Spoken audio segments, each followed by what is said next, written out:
Okay, welcome to America This Week. I'm Matt Taibbi. And I'm Walter Kern.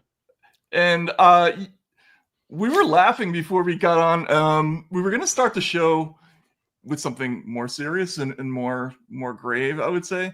But Walter, you discovered something in the parking lot that I think requires a national discussion. Don't you think? Yeah, I mean, as a novelist, I'm always looking for little insights into real life. And blowing down the street near the grocery store, I found somebody's shopping list, and I find it interesting both in terms of its handwriting, in terms of its priorities, and in terms of its American idiom, its slang. So let's put it up and go through it just briefly before we.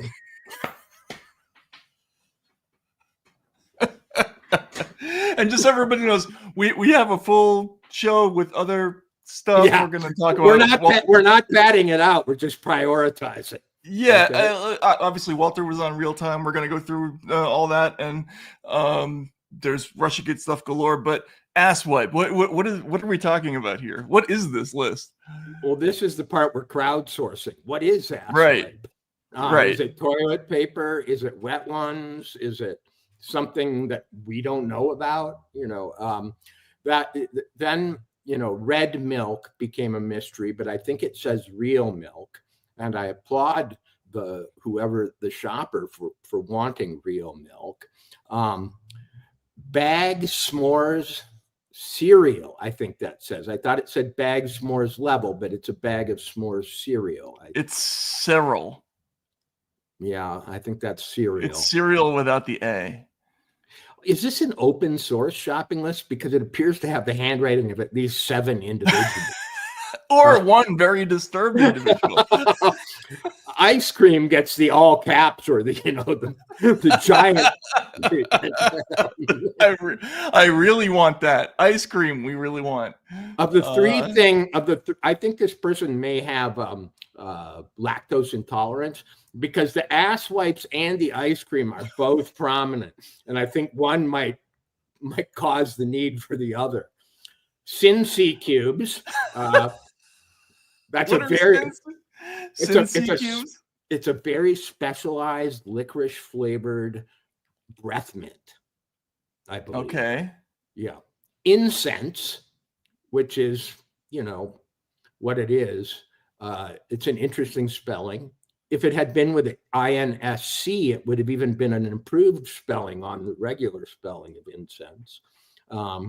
And then whatever that last one is, bleach blonde. Bleach blonde. That's the one that there's a lot of improbables in this list. Yes. But the one that really tripped me up was bleach blonde. Like, I was juggling it all, right?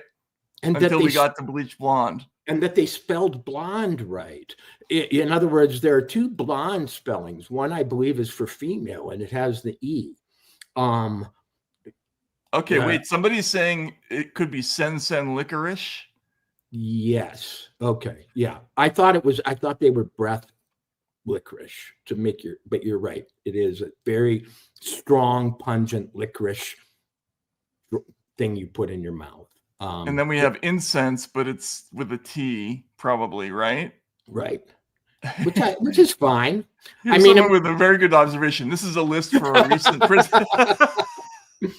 This is a person who loves dairy products, has diarrhea, and also wants their breath to smell good and their hair to look good. Now, I'm going to say this is the second best thing I've ever found on the ground. What's the best thing? And I will come back to our audience with this because it deserves practically book-length discussion. It was a notebook. I feel like I interact with this person every day online. Right,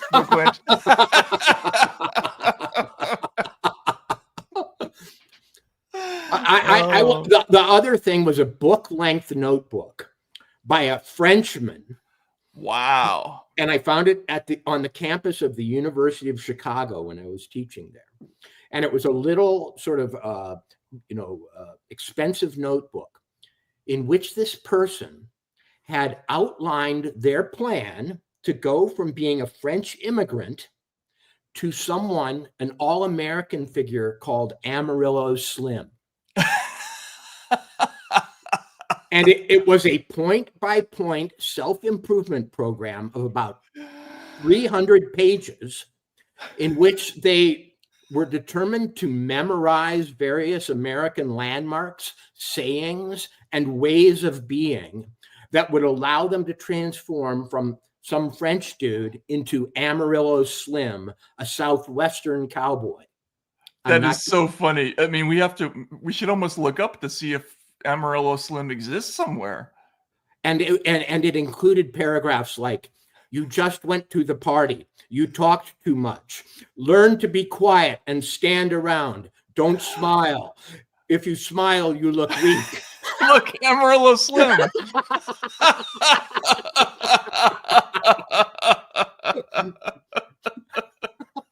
We have to see. I think he's a famous poker player, actually. Wow. I wonder if he's of French origin. And then at one point in the middle of this notebook, the guy meets a woman and plots the ways that she will flatter her father in order to marry her. Some, blonde American princess, apparently. So I'm waiting for that person to die before I novelize their notebook. What? No, man, you got to just go Dude, for it. Dude, worse, there was a phone number written inside the cover of the book.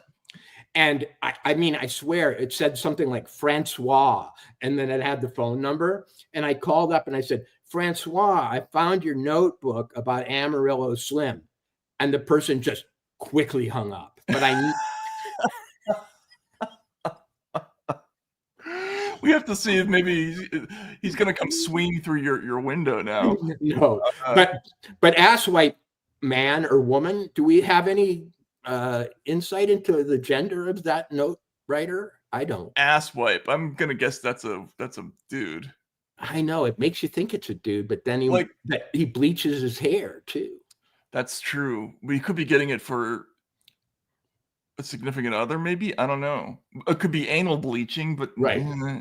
And I like that I like that ice cream didn't have a flavor. It's just as long as it's fucking ice cream.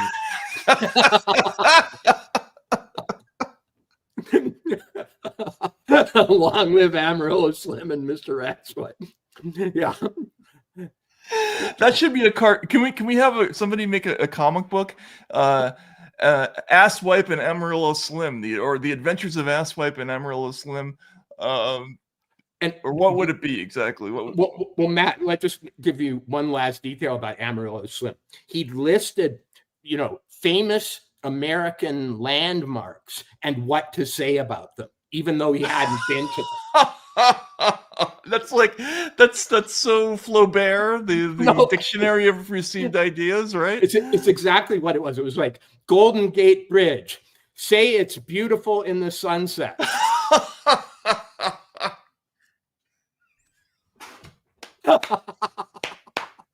It's much more impressive in person. Right. The Statue of Liberty. It's smaller than you think it will be. You just can't get over the orangeness of the Golden Gate Bridge, or the color is indefinable. My wife, who must be watching or listening, just said, remember to tell them that one of his big injunctions or his rules for behavior as an American was, don't smell your hands. Don't go like this. Cowboys don't do that. Do French people do that? Who does that? I guess French people are always going, woo. Wow. That is impressive. All right. So wait, can we see it one more time here? It's so the whole let's separate it into foodstuffs and things. So for foodstuffs, we have red milk / real milk. Yeah. A bag of s'mores cereal. Right. Ice cream. Cincy cubes, which are probably Sin licorice, right? Right. And that's it, right? And bleach blonde, whatever that might be. Bleach blonde isn't something. I don't think that's a food stuff. I don't think they're eating that. I hope. No. But this feels like somebody who has a very specific lifestyle, and I don't know. I get a little bit of a meth vibe with this. Right. Yeah, right? Exactly. It's not exactly make America healthy again. I'm gonna turn this into to Kennedy and say, use this as an example of the lifestyle we're trying to transcend in this country. Fentanyl but they're so specific about the cereal and so general about the ice cream. Wait, what's in between incense and the bleach blonde? Is that say slant? I think that's slut bleach blonde. Slut bleach blonde. Yeah. I don't think we've nailed down gender. I don't think we've nailed down anything about this person. They are a formless enigma, as far as I'm concerned. Hey ChatGPT, hey Grok, can you analyze this list and tell us which person in the white pages in the National Telephone Directory this most closely corresponds to? Somebody needs to do an investigation of this. Right. I'll get back to our audience about Amarillo Slim. I barely grazed the surface, but it was actually a diary. It not only was a self-help book for changing into an American cowboy, it was a diary of the person's success and failure in doing this over. Wow! So I see. It's like a running. It's like a log, right? Yeah. Bad day, smelled hands at party, shouldn't do that again, said wrong thing about, and it had like a list of bands, Rolling Stones, Beatles, which ones you're supposed to like, which ones you're not supposed to like, what you're supposed to say about them. It was incredible. It might have been the diary of a Martian. It might have been not a Frenchman, but a Martian. That's Hunter Biden left that. You're right. That is Hunter Biden. All you need is the ammo, right? But I like the bag of s'more cereal. See, usually I know that tripped me up too. You can get the generic cereal in bags. But usually the name brand cereals only come in rather high priced boxes. Maybe he's a spy. That's a great comment. Well, anyway. Speaking of so your notes thing, did you ever read a book called The Strange Last Voyage of Donald Crowhurst? No.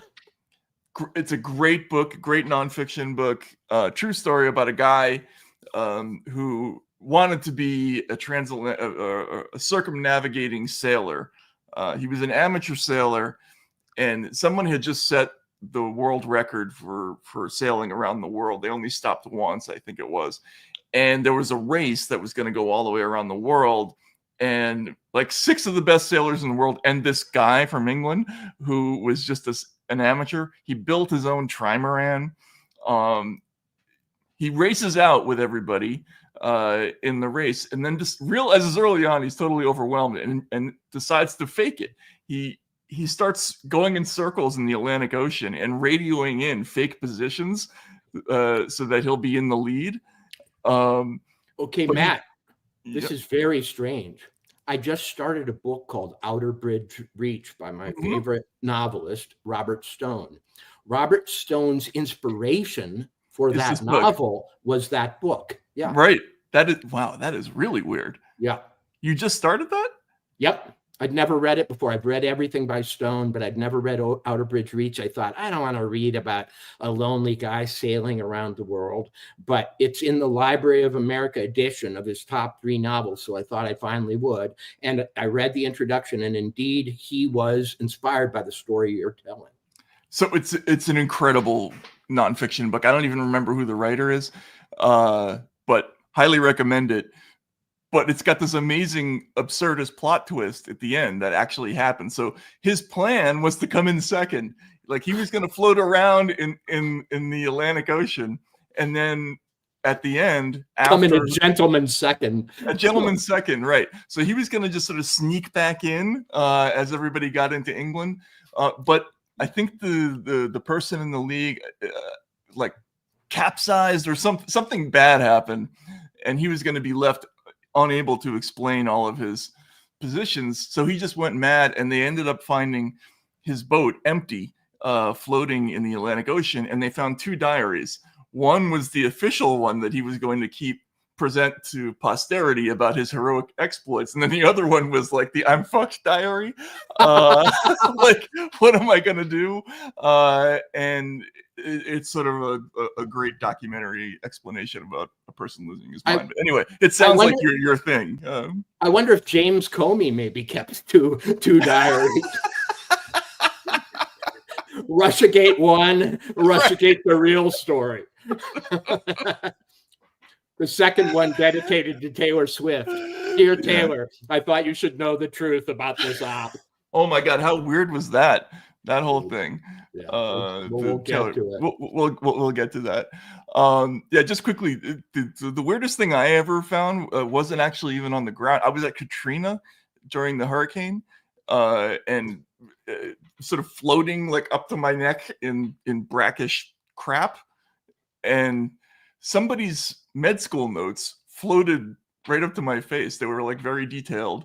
I guess they had been on the ground in New Orleans.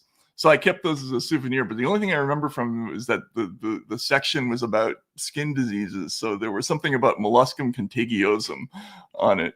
But it was, it's a great souvenir for Katrina. The lost medical notes of student X. But this beats it. Asswipe. We gotta find this person. International manhunt has to commence. Anyway, so you just got back from LA, and I you did great on the show. I apologize for losing my shit and going online about it.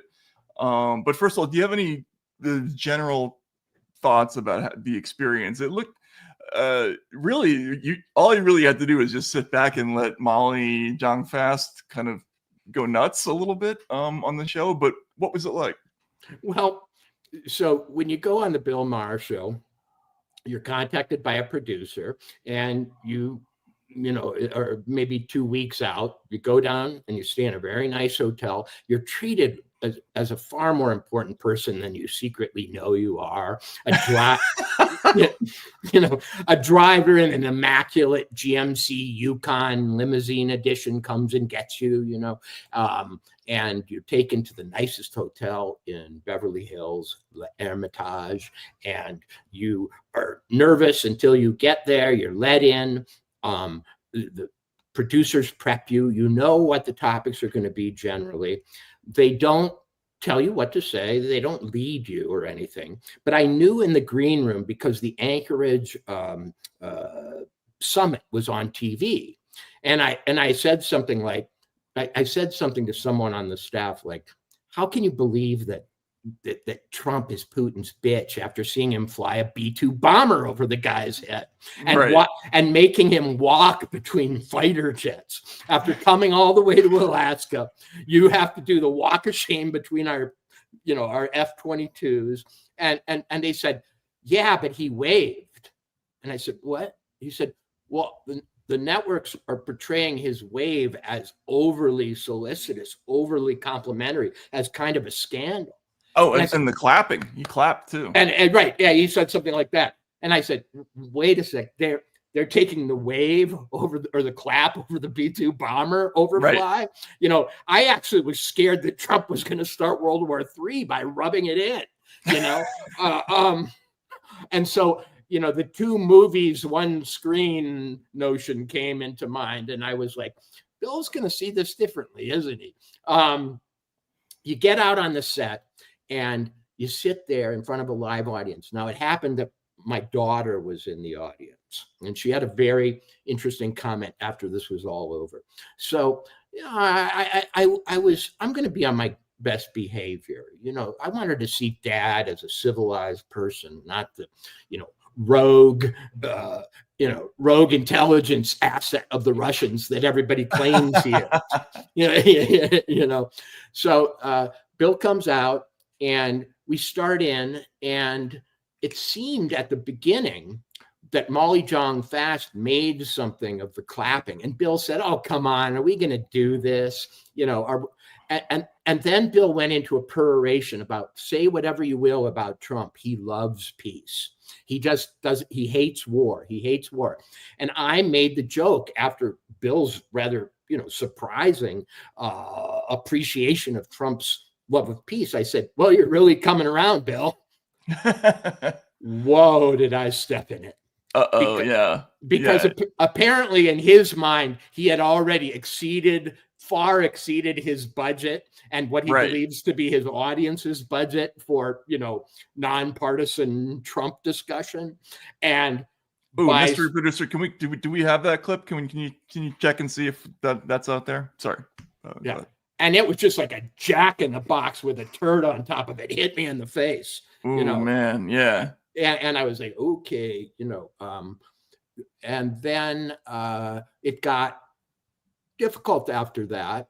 What's weird is that if you look at my reaction shots during the show, I am laughing at his jokes uproariously. Yeah, that's always like the thing that you do to try to chill him out.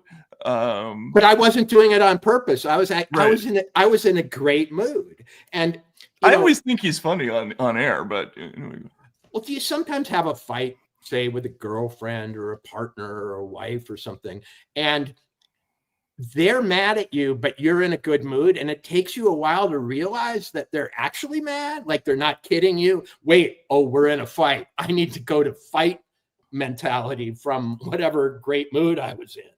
That's kind of how it was. It seemed kind of unreal to me at first. I thought, we're just joking around. We're having a good time. And then when I got to Russiagate, and he said something like, well, it's proved it's proved beyond a shadow of a doubt, or whatever it is, that, Trump, he may not be a Russian agent, but he is whatever. And I said, well, it's not proved at all, and then I got to talking to. Right. Before we start this, a listener at John Flynn just said that they did had a grok analysis done of the asswipe list and was willing to send it to us. So if you could do that, send it to taibbi@substack.com, and we'll see if we can get to that on air. And maybe we can help someone. Right. Yeah. Help a soul in need. So let's see this. And this is the clip that I saw at night, and I fucking lost my mind because I had fallen asleep, and then I woke up in the middle of the night and saw this, and I couldn't believe it. I don't think he was exactly a Russian agent, but Russiagate was not, completely made up.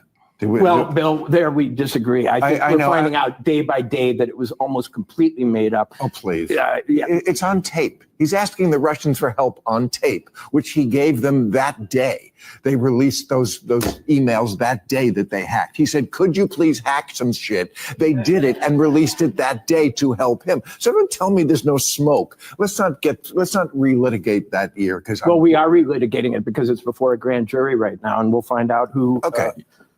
All right, yeah, and then he cuts you off, but that whole, oh please, come on, and also, what was he talking about? I didn't understand it in the moment. Later, I reconstructed it.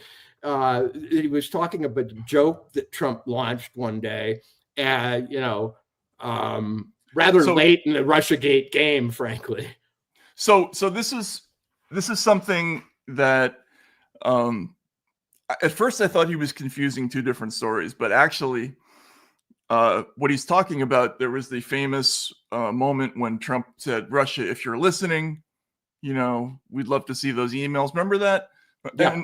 And this was in July, might have been July 27th or 8th of 2016, in the middle of the campaign. Right. And anybody who was watching it, like, I couldn't stand Donald Trump at that time. I watched it and I didn't for a second think that he was being serious, right? Like, it's clearly a joke. He's clearly busting everybody's balls. And this is also, if you've ever watched him on this on the stump, this is like the kind of stuff that he does. He's a provocateur, right? And by then, the emails had been a story for a long time, you know. Right. And weirdly enough, strangely, one of the things we've just found out is that it seems, according to the FBI or whatever, that way back when, Russia did know something about her plan to make Trump a seeming Russian asset. And probably does have her missing email. Well, maybe we can't say that. It has a lot of shit the Russians had. Right. Maybe not the missing emails, but Bill's notion that Trump launched a joke and Russia was watching TV and they said, you know, hey, fancy bear, hey, hacking department, Trump just issued us orders. Okay. So that's a real thing, and that came from, believe it or not, the infamous, and it's so weird how history comes around, because before the last time Trump met with Putin personally in Helsinki, just 3 days beforehand, folks might remember that Robert Mueller issued an indictment of 12 GRU officers and 2 Russian shell companies, Concord Management and Concord Consulting. And in that indictment, it claims that that hours after Trump said that there was an instruction there was a first time ever attempt to penetrate the Clinton offices. And I can find the actual quote from the thing in a second, but this is just in the indictment, right? And remember, as I got into in Congress, indictments aren't proof, right? They're just allegations, but we normally don't think of that as them as unsourced or unreliable, because we know that that the prosecutor is going to have to prove this in court someday, right? So let me understand this better. In the indictment in 2018, it claimed that this had happened when? It claimed that it had happened I'll read it to you. On or about July, this is from the indictment from 2018. On or about July 27th, 2016, the conspirators attempted after hours to spearfish for the first time email accounts at a domain hosted by a third-party provider and used by Clinton's personal office. At or around the same time, they also targeted 76 email addresses at the domain for the Clinton campaign. So it may be true that hours after Trump said that, there was a spearfishing attempt. Is spearfishing a term? I thought it was something else. It is. It's okay. They say fishing sometimes, but it's PH, right? Right. But nobody ever proved a correlation between these two things. Nobody even ever listed the ostensible evidence. And we now know, I think, now that we've had a look into the files as of the last couple of weeks, that Russia supposedly had compromised those emails a long time before then. Right. Exactly. Like they had this gigantic wealth of material, well before that, and the WikiLeaks stuff had started, before that, like on the 22nd, the ostensible hack of the DNC happened in June. So it's all ridiculous. A hack that still has never been proved to be real. And by the way, the people should know that the Mueller indictments of these Russian GRU people were never followed up on and could never be followed up on. They indicted people who couldn't come to the United States, who may or may not exist under the names they used. I mean, they're spies for all, intents and purposes. And that was probably one of the reasons that Helsinki meeting got the absolutely prejudicial coverage it did. Oh, I mean, absolutely. It created a hysteria around the whole thing. Yes. Right. And talk about having motive. It was used and selectively leaked and unprovable because it involved people in a foreign country who will never be brought to the United States and will never come voluntarily.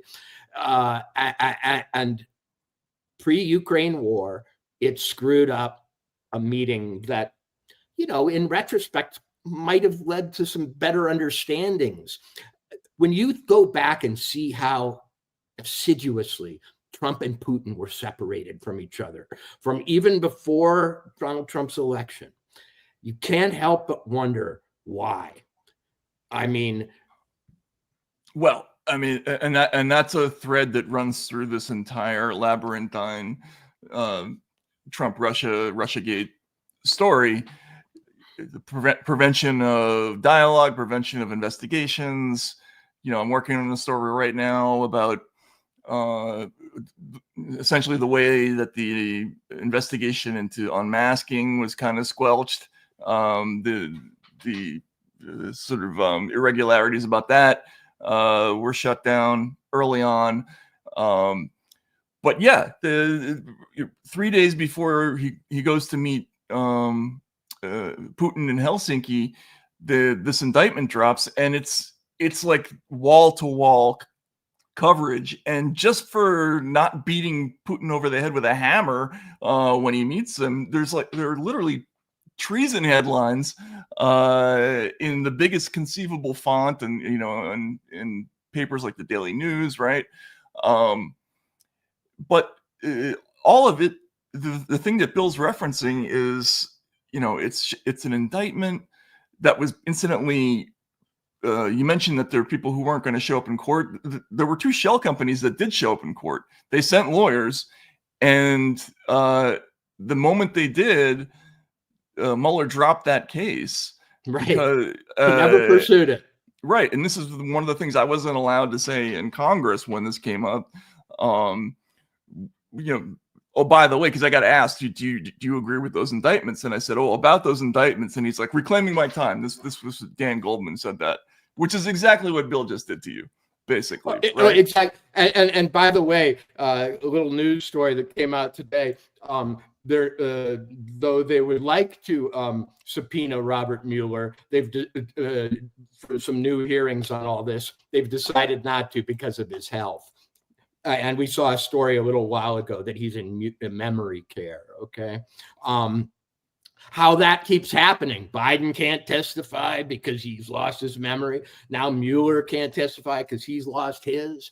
How convenient. Wow. Well, yeah, how convenient, or how prescient to pick people who are already basically incompetent to do your dirty work. Right. Surround them with very ambitious, scheming deputies who will stop at nothing. Those are the people who are really leading this whole thing. It's the people behind the front men.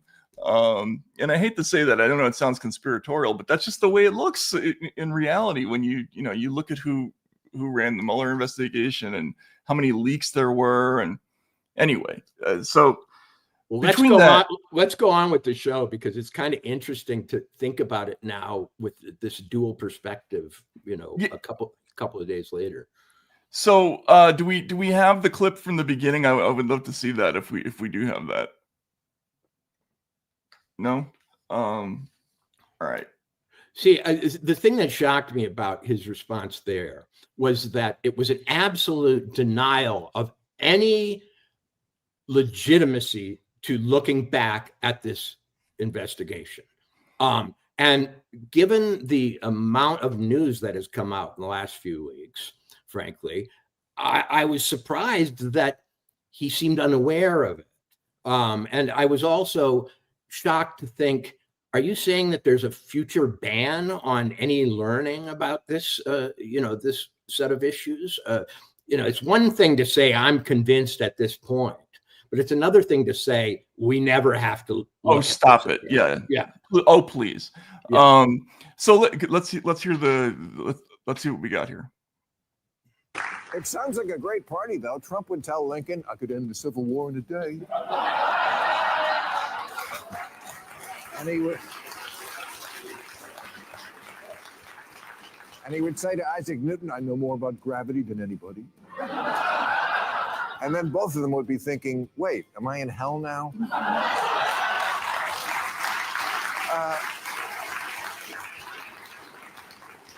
Newell, the people now asking us to be on Team Sweeney or Team Beyonce jeans ad need to go work out their shit from high school. Look, I accept that our politics will be really, really stupid, but not this stupid. Do I prefer my big tits be the color of cream or the color of coffee? Please, I'm an American. You had me at big tits. Thank you.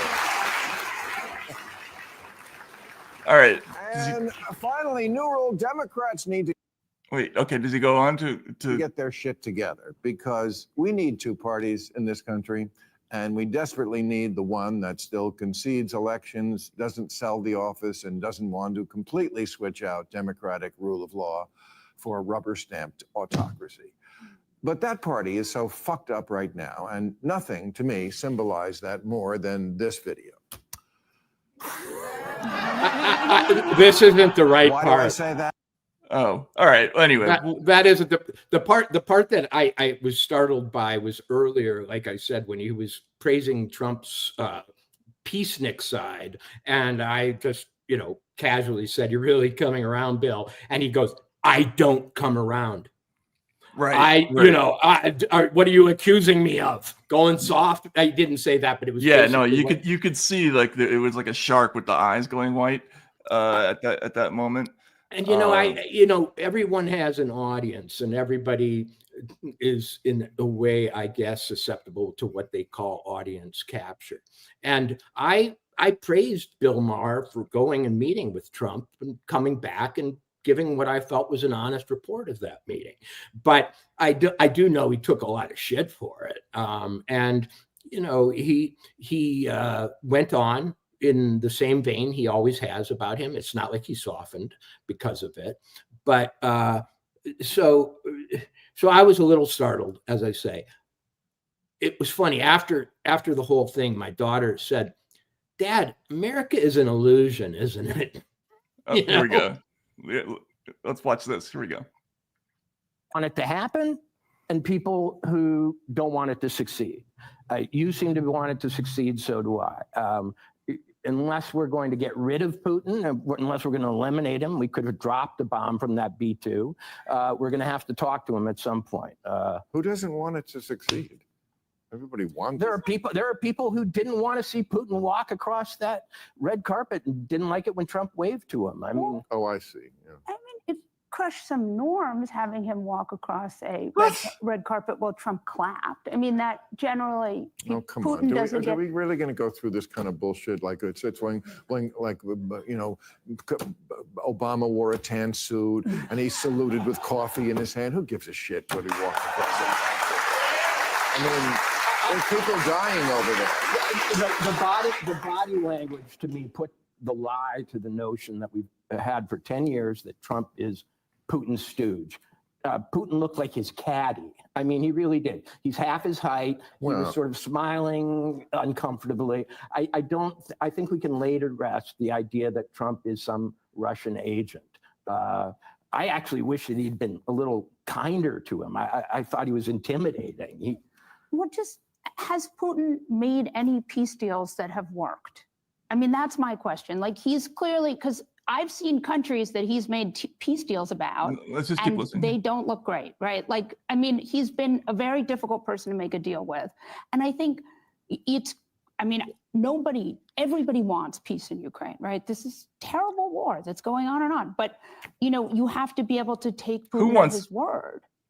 Which I think I don't think he was exactly a Russian agent, but Russiagate was not, completely made up. All right, never mind. I think we missed Bill, it. Okay. we disagree. It's hard to take clips out. Okay. But Right.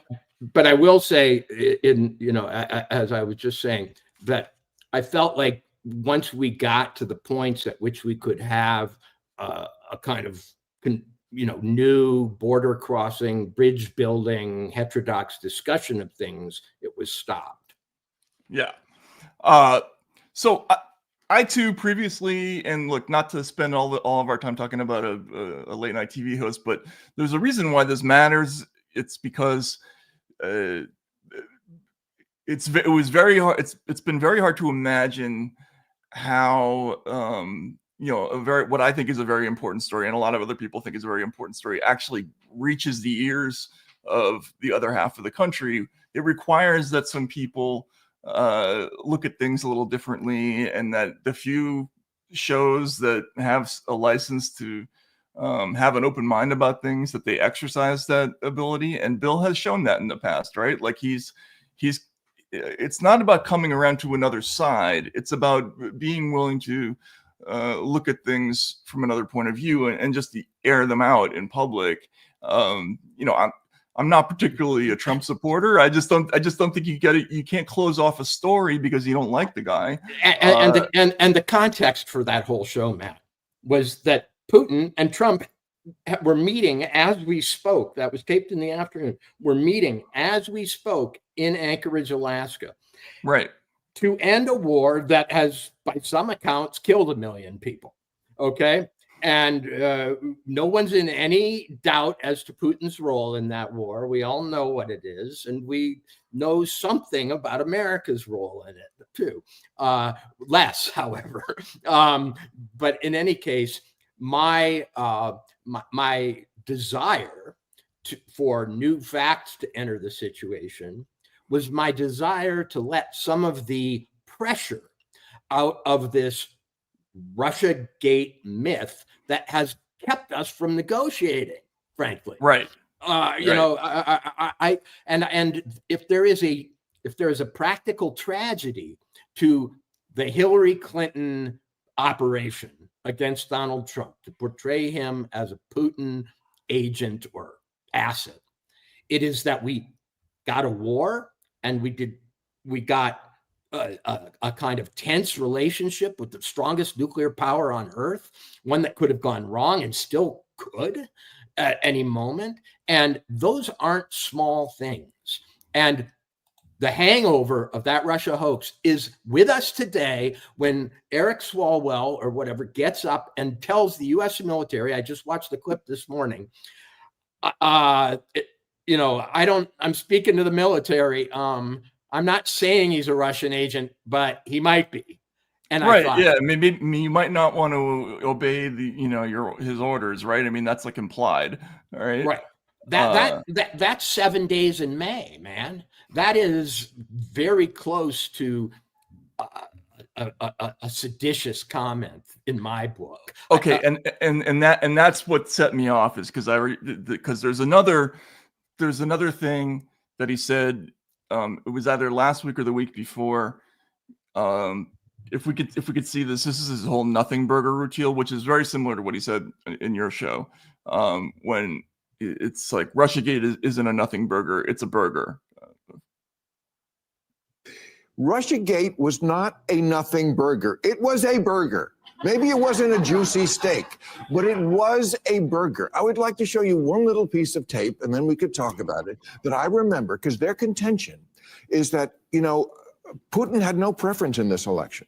That's why we know this was a conspiracy of Obama. I remember this from Helsinki. They're asking Putin directly in Helsinki. Found in an appropriate did you want legal President framework. Trump to win the election? And did you direct any of your officials to help him do that? Да, я хотел, чтобы он выиграл. Yes, I did. Yes, I did. Yes, I did. Right. Yes, I did. I mean, It's so clear. I mean, there's a long time bromance between Trump and Putin. Okay, all right, enough with these assholes. But, So this was like unbelievable to me that he pulled this shit years afterwards, because if you watch that, that was a press conference from Helsinki. If you watch the whole press conference, time after time, over and over and over again, because remember, this was, everybody was talking about collusion, about the P-tape, about all kinds of stuff, and they had one question after another on that subject, repeatedly. Even by that, the reporter in that case was a Reuters reporter. I think it's Jeff Mason, right? And he had repeatedly, even previously, asked both of them about collusion and about other things. And Putin had said, "Can you name a single fact that would definitively prove the collusion? This is utter nonsense, just like the president recently mentioned." And then he mentioned the fact that that the Concord case was going to die in the courts. Then there were other questions, like by AP, Jonathan Lemire, who I've seen on campaign planes before. He was repeatedly smacked down when he asked about collusion. He even asked about compromising materials. And Putin gave him this whole, look, I'm an intelligence officer. I know where dossiers come from, and kind of yelled at him about it. So that two-part question, it's, did you want Trump to win? And did you do anything to did you direct anybody to, in your government to make that happen? If you listen to what he says, he says, he says, yes, I wanted him to win. But he doesn't hear the second part of the question. And Mason himself said this afterwards in an interview. He says, I think if you look critically at it, and in particular, listen to what he was saying earlier, he as well as President Trump were denying any kind of collusion. So my suspicion is he heard the first part of my question and may not have heard the second part, right? So that whole thing about, did you do anything to direct that to happen, for Bill to use that 7 years later as if that's a real thing, after there's God knows how many denials on that score in public, it's so totally dishonest. And that's even before we get into the whole issue of other things that have been on that show for a while. But I flipped my lid between that and the oh please thing. It really is the hoax that's too big to fail. It actually was the defining hit against Trump. We haven't really had politics in this country for a long time. What we've had are insinuations. There are a lot of reasons to dislike Donald Trump. There are a lot of reasons to disagree with him. But the now rather elaborate attempt to spin no evidence and fake evidence into proof of some collusion with Putin isn't one of them.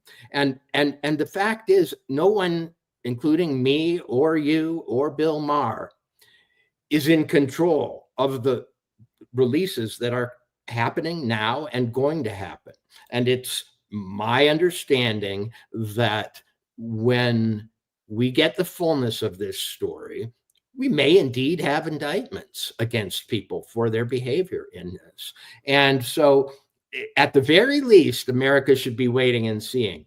And at the most, it should be asking itself why it allowed what was essentially a campaign plan that maybe originated with people like John McCain and Hillary Clinton to link Trump to Putin, why they allowed that to dictate the fate of the globe for years, and maybe dictate it going forward, because every single piece of mainstream coverage of the Trump-Putin talks on Friday that I saw had some little or even big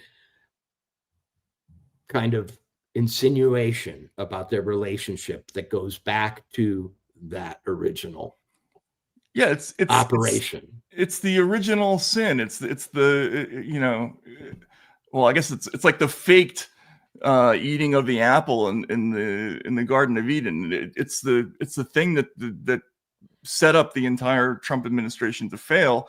I mean, and it's all based on this phony story, and he just won't let it go. And the thing that really bothers me about it, like in that same clip, we didn't hear it, but earlier he talks about how Tulsi Gabbard referred to a treasonous conspiracy in her release. And look, as a civil liberties person, I don't like it when people talk about treason when it's not literal legal treason either. I don't think that's helpful, right?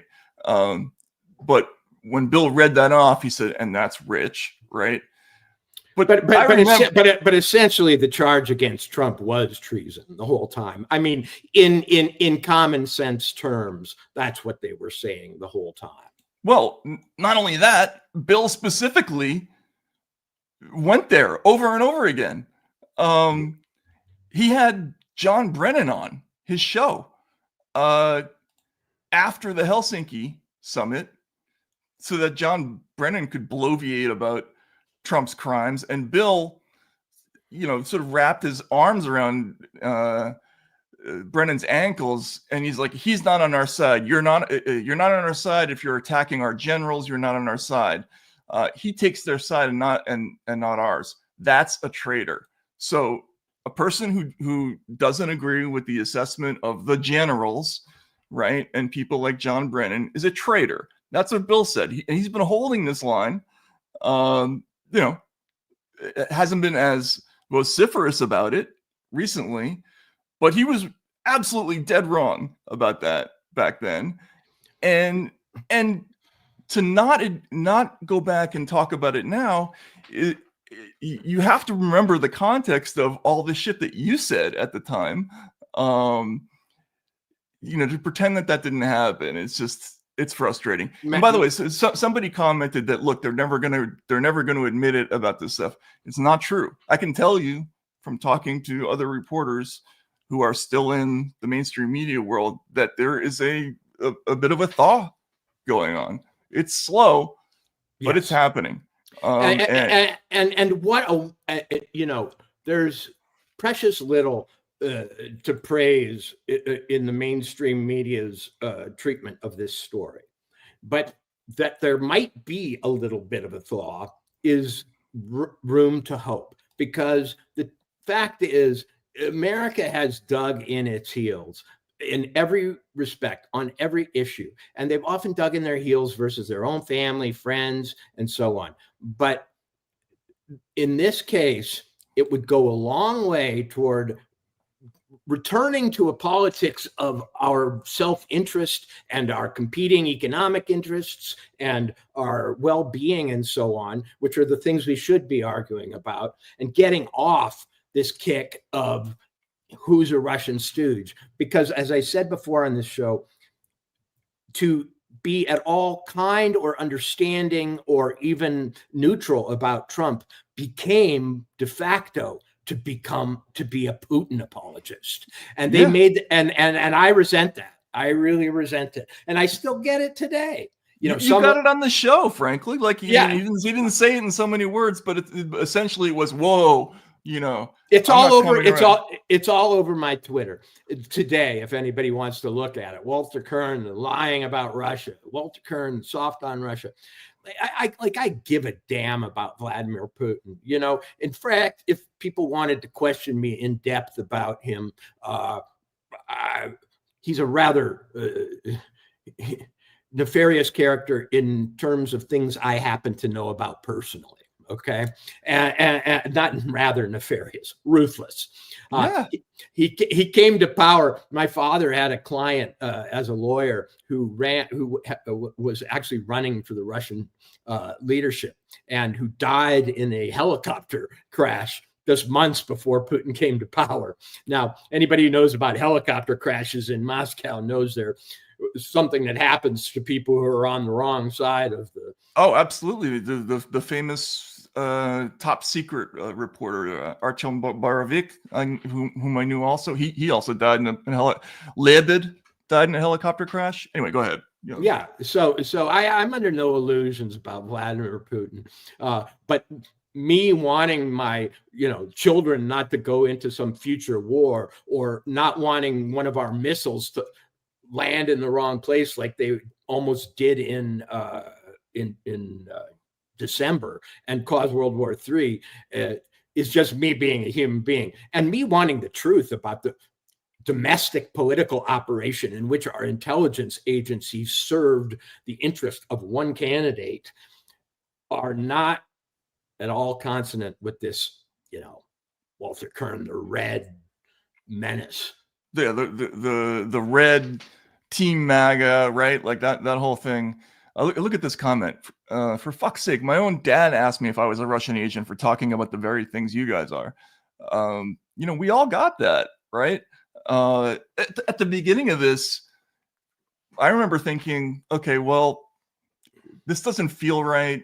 The sourcing sucks. This really reminds me of WMD.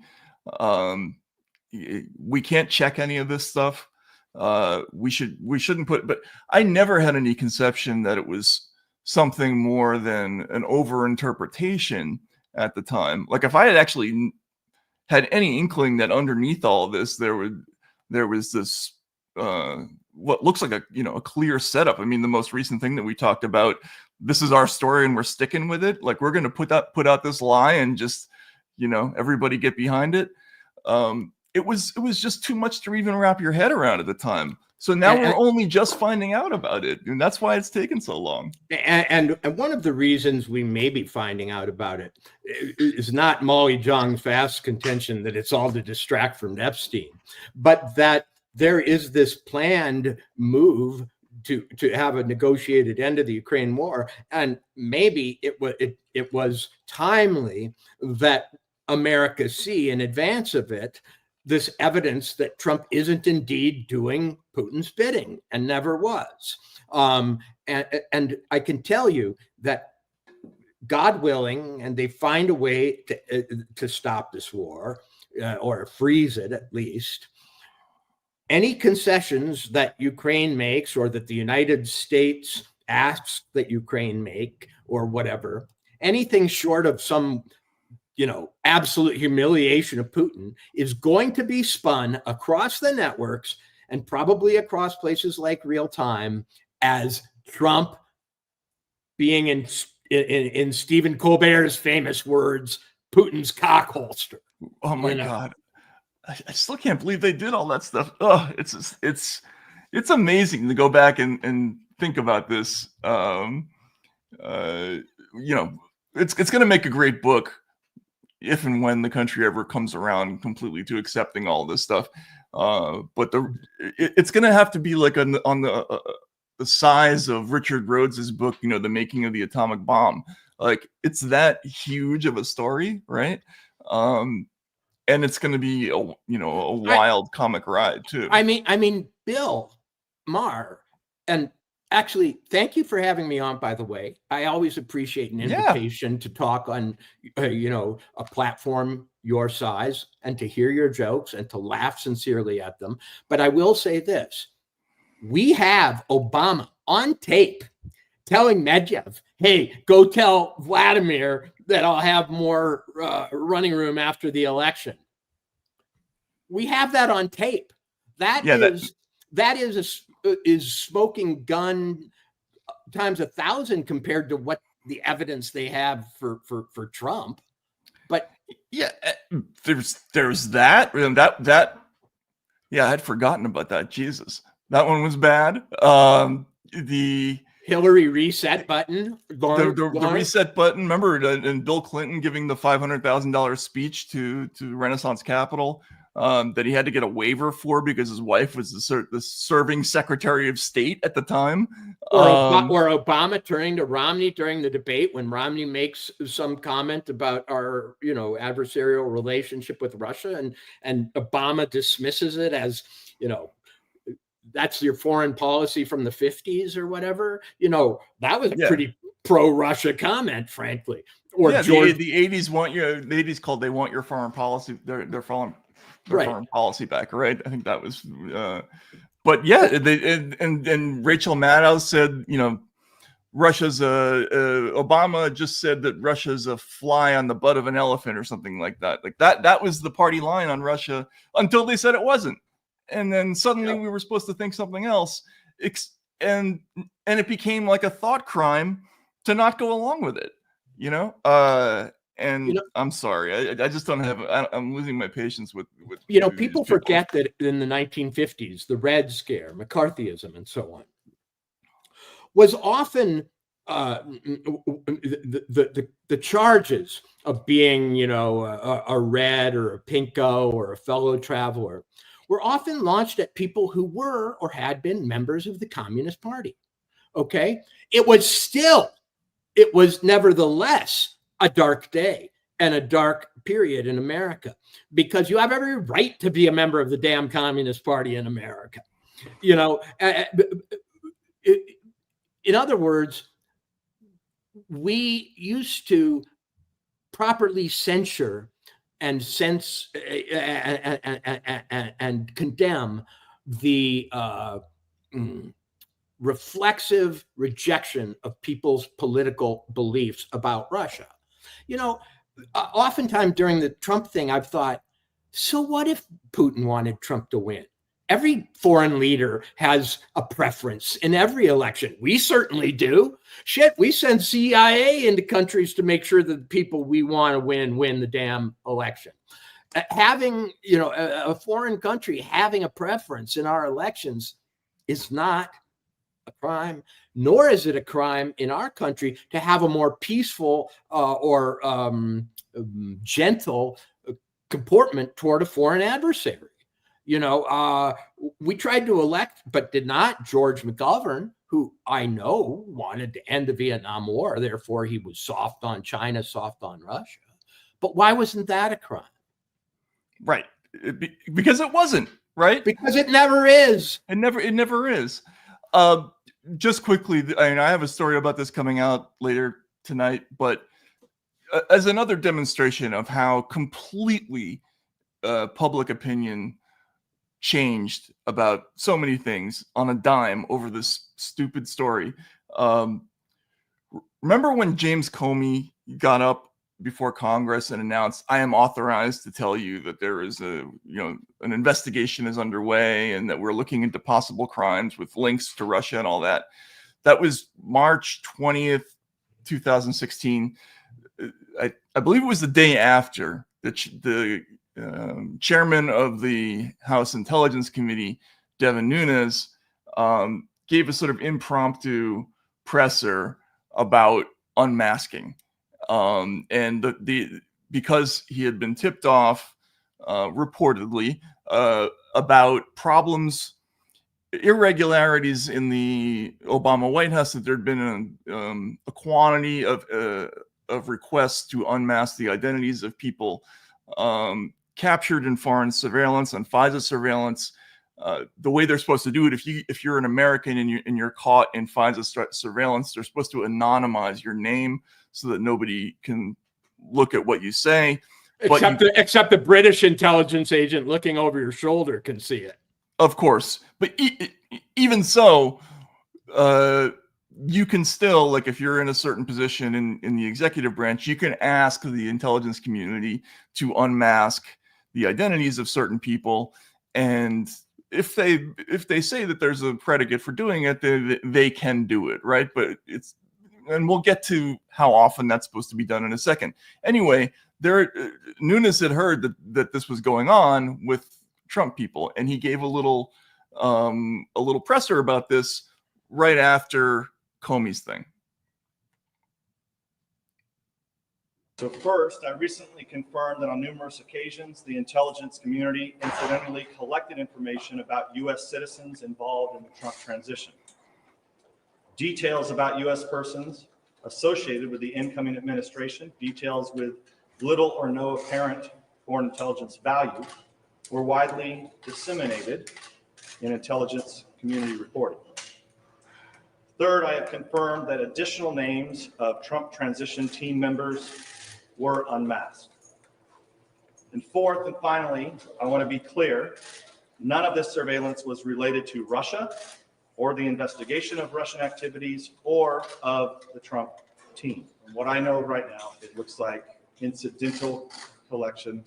We don't know exactly how that was picked up, but we're trying to get to the bottom of it. And it appears, and just to give you one piece of information I think might be helpful, it appears most of this occurred, from what I've seen, in November, December, and January. Okay. So Nunes, he gives this little thing, and he's very clear. I'm not talking about illegalities, right? At least so far. But we've seen collection, right? And there was collection of information. There were requests to unmask figures from the Trump campaign. And now it eventually would come out that it was over 300 requests. And there were dozens of instances in which Susan Rice alone made such requests. But instantaneously, there was this huge uproar against Nunes.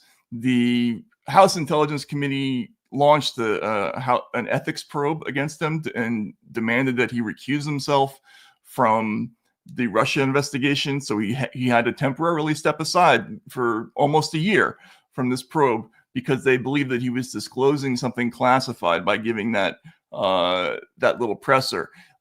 There were calls for his dismissal across the board in the media. How dare he do this? How dare he go to this place?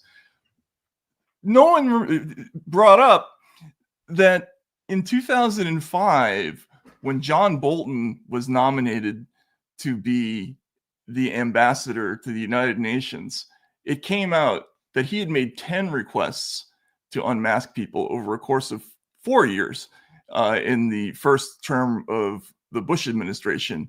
And this sent liberal America into a frenzy. Los Angeles Times says Bolton must step aside.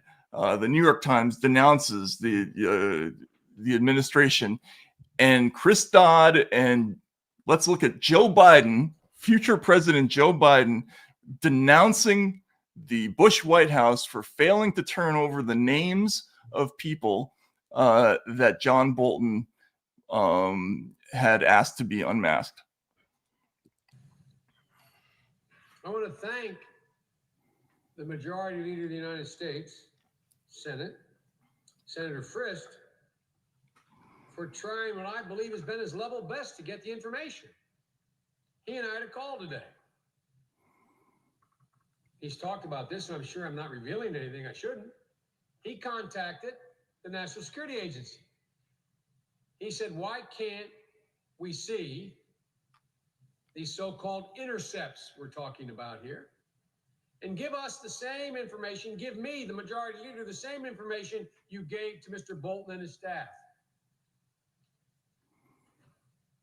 I think that the Majority Leader was surprised when he was told by a general running the National Security Agency. He said, no, I won't give you that.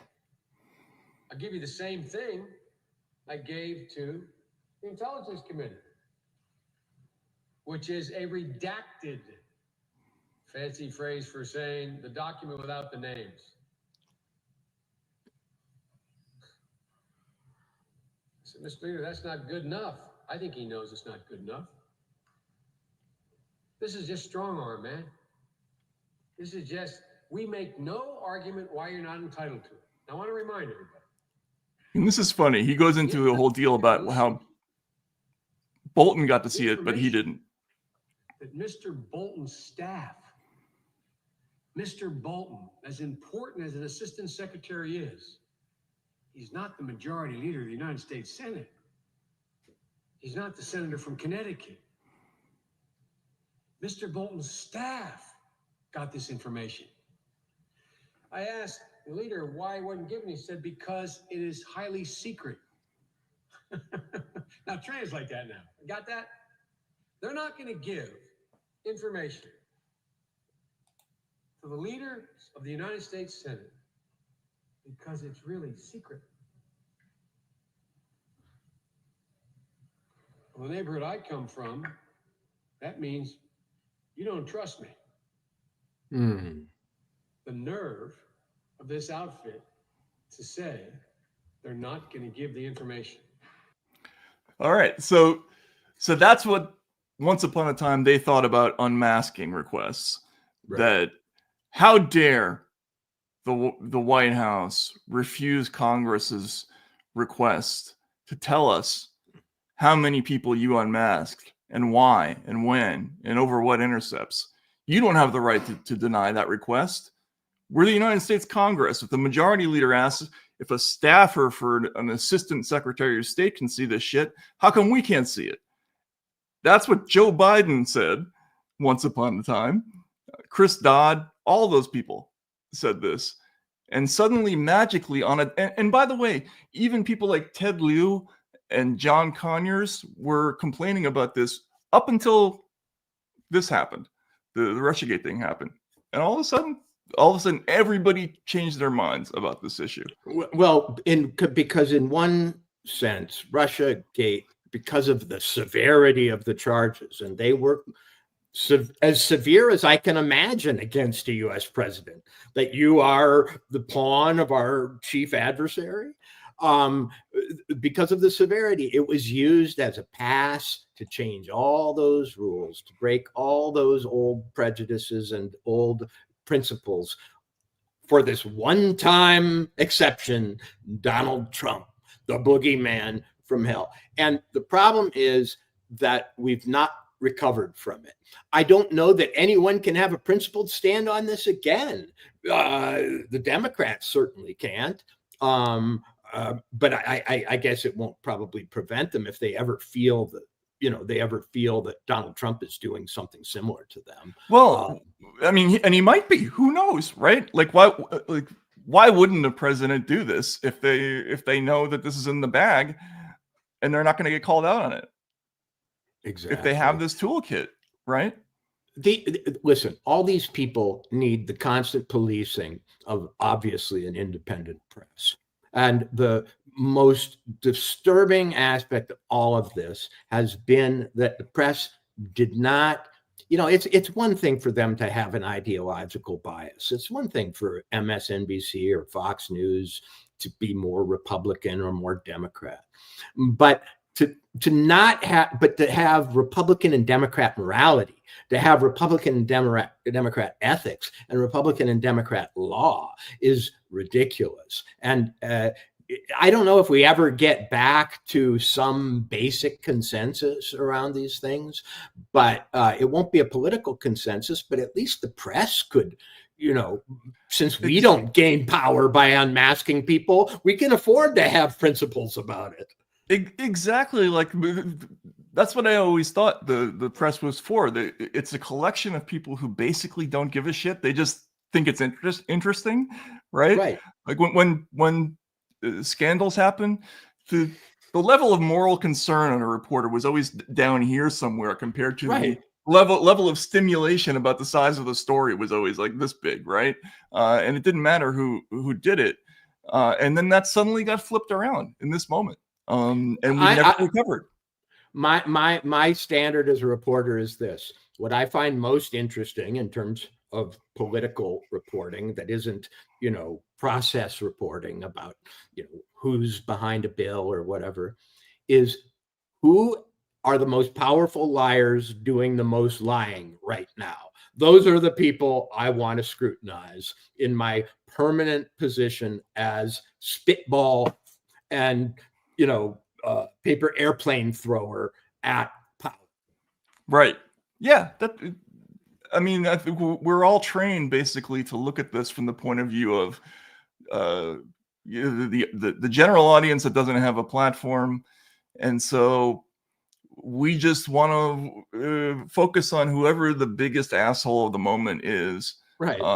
And it doesn't really matter who it is. The Trump administration has now been in power long enough, and it's starting to accumulate more and more institutional power, and they're going to warrant more and more attention. But this thing is just not. It has to be resolved, right? And let me tell you about another unintended consequence of Russiagate that actually affects us today. It is, according to my sources, and I think this can be established by just looking into it yourself in open source ways. The Trump administration is very small so far. The circle of trust is tiny. The appointments have been slow for various reasons, but Trump is holding very close and in a very leak-proof way power. Now, that's not a wonderful thing in general. Administration should be fully staffed, and I think it should spread its appointments and be operating in the public trust. But we got a paranoid president. We've got a guy who's really worried about leaks, really worried about being surveilled, really worried about all sorts of things that Russiagate caused him to worry about. And I don't think that's a good thing. No, and there's a reason for that too, right? Like, it's not a secret that there's infighting even about this issue within the administration. Not everybody agrees that this stuff should be coming out, which is why it's kind of a gift every time something does come out, because yes, there's a fight every time. There have been fights over every single one of these things.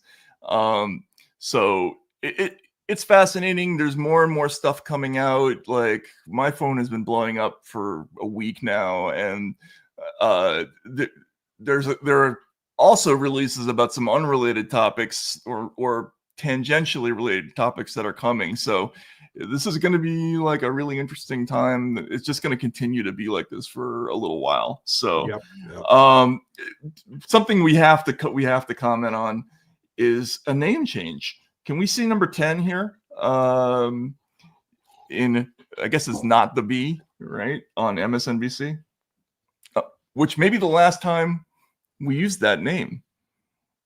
Oh, wow. MSNBC as an entity will be changing. It's like Dunkin' Donuts. It's no longer Dunkin' Donuts. Kentucky Fried Chicken going to KFC instead. Right. Yeah. It's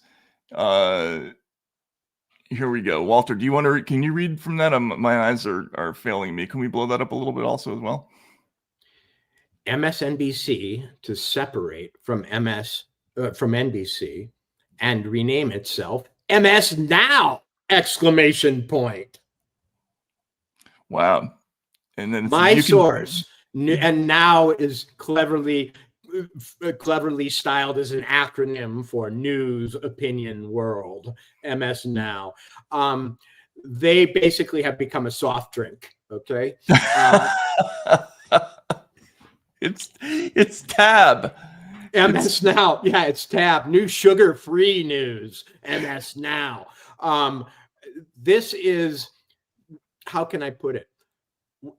It's one thing to be a lightweight. It's another thing to embrace being a lightweight. Like, it's like News Zero. Look at this comment. News Zero. Yeah. It's the new. It's the new Coke of news. But here's the thing. I have been watching MSNBC not often, and you often would make us, look at the Jen Psaki, Rachel Maddow handoff, and I see them in the form of clips. And one thing I have noted for a while is that they seem to be lowering their sights. There was a while when you thought MSNBC was the sort of elite channel. It was for the Harvard professors and the the uppity liberal Atlantic readers and so on. But the level of the debate and the discussion that I've been seeing there makes me think that they decided to go for the View audience, like a few months ago at least. And this confirms it. I don't know that a Harvard professor can turn to his wife, the potter or the poet, and say, honey, I need an extra dry martini and I'll be turning on MS Now for the evening. I mean, what could be more appropriate? I'm not sure I'm ready for this piece of video, and I haven't seen it yet, but I think we have the to Comey watch it. video? No. This is the official announcement about MS Now. by none other than Beavis. by Beavis. by the king of all rectitude, Joe Scarborough. Let's hear it. All right, we have breaking news as it pertains to our network. This morning, a new name for the network by the end of the year. We will become MS Now, which stands for My Source for News, Opinion, and the World. And look, Andrew, they even have a graphic up. I like There it is. Actually, The new logo. It looks very sporty. That's a shitty as logo. we go to Versant, we're going to be moving in this direction. MS Now, which I got to say, I got a call yesterday afternoon, and they're saying, "We hope you're okay." We're going. I was like, "What do you mean?" Like this shows we're independent. And what I've said on this show time and time again is you look at the people that are running the company, they're entrepreneurial. Right. Like when you have somebody come into your company after working for like big corporations, Right. and you're talking, you're saying, and they go, "We want you to be entrepreneurial. We want you to come up with new ideas. We want you to push the boundaries." I'm excited about that. So I'm excited about this too. It's like, You liar. You're not what's in the excited at name? all. Well, whatever you put into the name. Well, look, my understanding is this decision was a choice by NBC Universal. Right. Remember, originally they were going to leave the Peacock with the different To cut us loose. units. We're such an embarrassment that they to don't stay want with NBC their Universal. initials Having here. said that, Right? despite my sentimentality about the Peacock, I've always loved the Peacock. Yeah.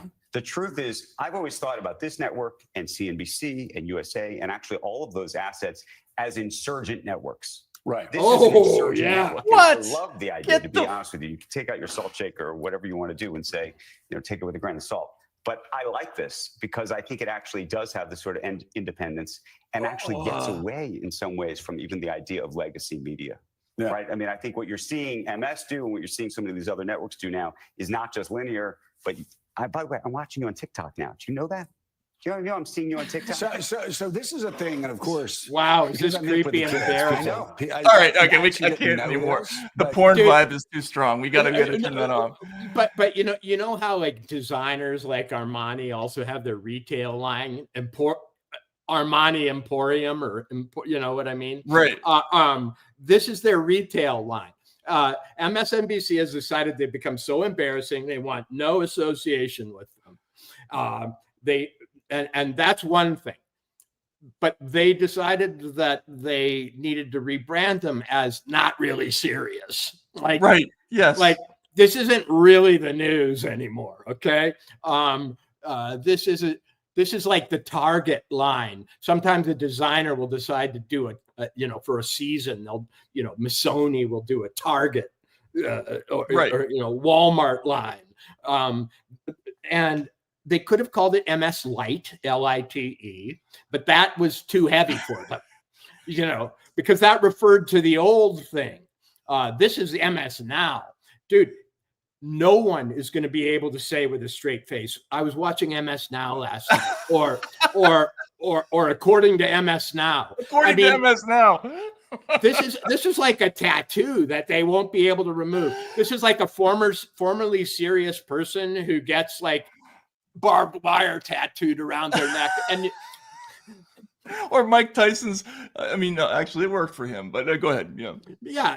I mean, it's like the A for adultery and the scarlet letter or something. It's amazing. And look, it is.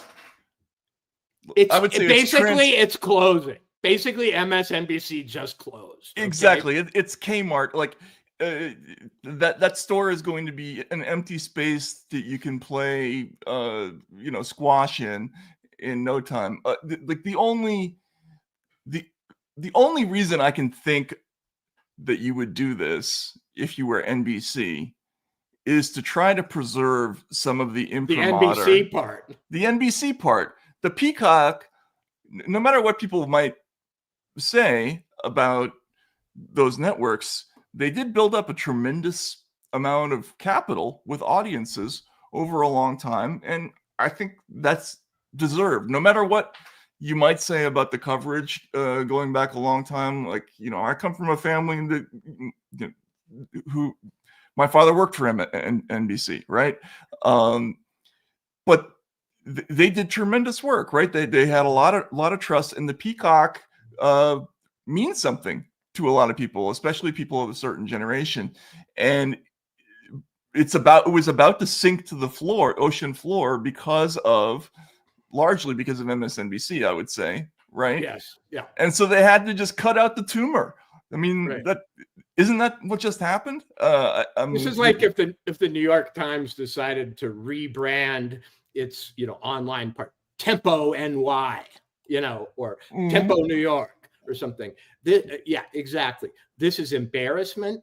Whenever you change the last name of somebody in your family, it's because you don't want to be associated with them anymore. And MS Now is now MS Now. It's almost a new thing to have a news channel that sort of isn't, that is the retail line. Do they really? And they'll be allowed to pretty much say anything, right? Because as official lightweights of the mainstream media, they'll just they'll talk about Sydney Sweeney on the night of the State of the Union address. They probably won't cover State of the Union addresses anymore. It'll be like, remember Dodgeball, ESPN Ocho, the Ocho? Right. Yeah, exactly. Yeah. This is MS Ocho. MS Ocho. The Ocho.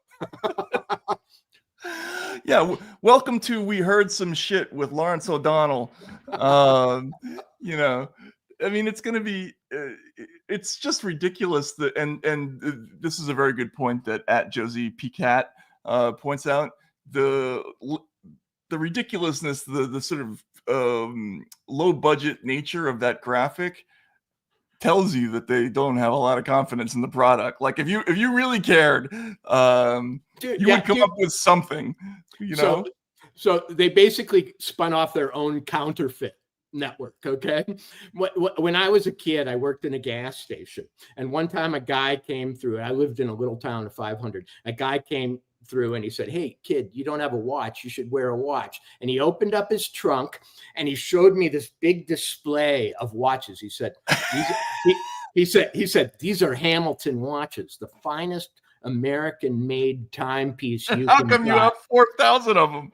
And he said, "I just happen to be able to sell you one for $10 because a major department store closed out its stock." Okay, and so I bought myself a Hamilton watch. I was 16 years old. I go home to my father, and my dad says, "What happened at work? What happened at the gas station?" I said, "Dad, actually, I got a great deal on one of the finest timepieces sold in America, a Hamilton." And my dad said, "Let me see it." And I held up my wrist, and he looked at it really closely, and he said, "It doesn't even say Hamilton. It says Hormilton." And he said, "You just bought a Hormilton." Hormilton. Is it like it's like a watch with chili? Exactly. So MS Now is a Hormilton, I would call it in my private lexicon. Maddow is changing her name to Mad Now. Yeah. I mean, the jokes write themselves with this shit. It's network. They're going to have Sybil the Soothsayer. Oh my God. Oh, they have to do that. Let's ask the audience what segments should they have that they were previously restrained from putting on. Maybe they could report the news by seeing. By putting a couple of turtles in a circle and seeing which one escapes first, right? So, who's going to win Missouri? And they'll have the blue and red turtle. Like they have to have something really funny. But Sybil the Soothsayer, absolutely, they need to have that on. But it's so embarrassing for the brand because it's so apparent to everybody else. Like as one of the commenters pointed out, they didn't do this to CNBC because CNBC still needs credibility, right? So they want to have the Peacock there. It's not a problem for CNBC, which Andrew Ross Sorkin just pretended that he's a real big fan of being outside the pale of or the realm of legacy media. Bullshit. Andrew Ross Sorkin would never work for an independent organization unless he was fired. Like most of the people who who go into this. But so Matt, what is the ownership situation there? Because it's a new company called something like Versant or Versant. Oh God, I haven't even read it yet. That will own it. Yeah, suspiciously close to the prescription sedative used in hospitals called Versed, which causes you to forget everything, from the past day and babble uncontrollably. But no, it's like a dollar store. This is like a dollar store network. Well, let's see what MS Now has to say about it. Like when the news gets too much, it gets kind of depressing. Like you'll turn from the peace negotiation to the MS Now coverage, and instead of and it'll be like there could be a show called Some Guys in Jersey. I'll give you 2-1 on Zelensky not getting the Donbass back, man. Let's look at the chart. Oh my God! Dancing vaccine news. Why white people suck. These are good. Right. They could just have a permanent show called Putin's Bitch. Psychic Carrot. No, dude, it really is. It is MS Now Camacho. You know what I mean? They should just call it Girls Gone Wild. No, because they should, but they'll lose audience quickly because they'll get people who are looking for something else. But man, that is funny. And people, this is again to the point of people who say, they're never going to come around. Nobody's ever going to listen on this stuff. Look, since we've been hammering a lot of these themes, think about all the things that have happened, right? The Stanford Internet Observatory shut down, right? The GEC. The GEC is closed. Mass layoffs at the Washington Post. MSNBC has its peacock cut off. Yeah, right. It literally has its cock cut off. This was a very creative solution. NPR to just closing the damn thing. NPR, Stephen Colbert out the window, The View on hiatus, Ellen now is a farmer in England, whatever. You are seeing a changing of the guard, and however they want to disguise it and however they want to spin it, they're going down the tubes. And to claim that this is a move toward authenticity, that's like claiming, that, I don't know, Coke Zero was a move toward authenticity compared to Coke. The MS Zero was the best joke so far. Yeah, MS Zero. I mean, and does anybody even remember what the MS is for? Remember what it's for? I don't. What was it for? Microsoft. Oh my God, that's right. Does Microsoft still want to be associated with this, or do they realize that most of America has forgotten, so it's no stain on them? I can't believe I even forgot about that. That's amazing. Yeah. So yeah, just in fairness, it's important to point out the news landscape is going through a lot of changes. The model of a gigantic television station that has bureaus in Istanbul and Moscow and Tokyo, and hundreds of employees and big skyscrapers and only has to do a half-hour show a day. Look, that's dead. It's never coming back. And that's dead for financial reasons and dead for cultural reasons and dead for internet reasons. All kinds of things have happened to make this to bring about a lot of these changes. We can't say that all of this is a direct result of screwing up and losing your credibility and all these things, but a lot of it is, right? Like a lot of it is. A lot of it is. Yeah. And every time you and I or I have predicted the demise of some of these places, people have said, no way, America's addicted, they have too much power, inertia will win. No, it's not winning. It's not winning. Nate Silver is not the nation's pollster anymore. And he's even changed his mind about things too. Yeah, and he's even changed his mind about things. Matt, you and I may be a niche product, but maybe we can grant amnesty to these people. Maybe we can become a certifying board, just leverage our tiny bit of credibility, whatever edge we have over MS Now, and we can start awarding the Pinocchios. That's another one we just forgot. Washington Post is out of the fact-checking business. Glenn Kessler's out of, Yeah, they should have like remember the movie LA Story where Steve Martin was a weatherman and he would just throw little magnetic suns onto a map. They should do that with the Pinocchios now. Right. No, but if we ever start doing that, I guarantee you we'll be out of business quickly. Like the minute you take yourself so seriously that you can't see around the corner with audiences, then you're doomed. And that's what happened to these folks. They just thought that nothing, that their shit didn't stink. Basically, they couldn't smell it. Did you hear that the Atlantic is going to rename itself the Caribbean? Just a little part of the Atlantic. The Atlantic, or just call it the Ick, right? Yeah. That's we're getting rid of 9 or 6 of our letters. It's not a cost-cutting measure. We don't consider this a reduction. Yeah. But we're really excited about the new rebrand, and frankly, Joe, I'm excited to be outside. The biggest lie there was that the guy had liked the peacock, but sort of had some problems with it. Oh my God. As though he'd ever even considered that this might happen, that they'd be cut loose.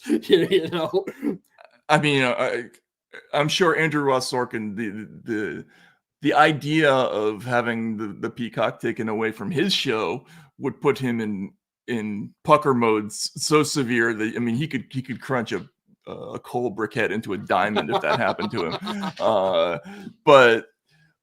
And I don't want to dance on graves too much about this stuff, but part of it is just the delayed reaction from taking so much flack from these people. Not me personally, but just the accumulated frustration of watching the smugness over the years. And MS Now, I'm sorry, that is going to be some funny shit to watch when they finally put that on the air. And that they got to get a new logo. Come on, you can't really run with that, right? Like, I don't know, put a squirrel on there or something. Like, give it some kind of identity. You can't just have a little ribbon or whatever that was. I think it should be a happy face emoji. Just right now. Here's the other thing about this trend. These places, they have lost out to the internet. MSNBC never really became an internet brand. I think people go to CNN to some extent on the internet. Other places had a strategy that allowed them to come into this new world. MSNBC was always, I think, fated to be the first to fail. Because it had never gotten gravitas. It had never achieved anything but its high point as the Russiagate channel. It really was. And what the Gulf War was for CNN, Russiagate was for MSNBC. And with that tide going out, they really never established anything else. No, and the genesis, and maybe my MSNBC history isn't so great. So if anybody out there who's listening hears me say something wrong, please correct me. But I believe it came into being, MSNBC, sort of in the middle of the Bill Clinton, Monica Lewinsky affair.